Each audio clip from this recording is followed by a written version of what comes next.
আমরা যেই প্রতিশ্রুতি নিয়ে ছাত্র জনতা এই গণ অভ্যুত্থান সংগঠিত করেছে সেই প্রতিশ্রুতি পূরণ করা সেটাই আমাদের সর্বপ্রথম লক্ষ্য। এই মুহূর্তে আইন শৃঙ্খলা পরিবেশ ফিরিয়ে আনতে এবং একটা স্টেবল পরিস্থিতি তৈরি করতেই সরকার সবচেয়ে বেশি কাজ করছে। পাশাপাশি আমরা খুব দ্রুতই সকল বিশ্ববিদ্যালয়গুলোতে যাব এবং শিক্ষার্থীদের যে দাবি, পাশাপাশি জনগণের যে দাবিগুলো একত্রে করে আমরা তার ভিত্তিতে কাজ করা শুরু করব।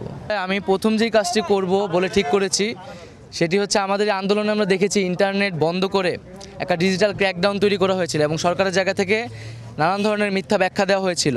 আমি প্রথম দিনই সেটার তদন্ত করে বের করব যে কেন সেই সময় ইন্টারনেট বন্ধ করা হয়েছিল এবং সেই সময় আসলে কি হয়েছিল, এবং আইসিটি বিভাগে যে ধরনের সমালোচনাগুলো রয়েছে, মানুষের দাবি জনদাবিগুলো রয়েছে, সেগুলোর ভিত্তিতে একটি কমিশন গঠন করে দিয়ে সেই অনুযায়ী কাজ করা শুরু করব। আমাদের যেই একটা ডিজিটাল প্রজন্ম তৈরি হয়েছে, তথ্য প্রযুক্তির খুব গুরুত্বপূর্ণ একটি বিষয়, সেখানে ইন্টারনেট কিন্তু এখন একটা মানবাধিকারের বিষয়, সেটার জন্য অ্যাক্সেসটা সবার দরকার। সেই ডিজিটাল স্পেয়ারে মানুষের যে কথা বলার স্বাধীনতা সেইটি দরকার।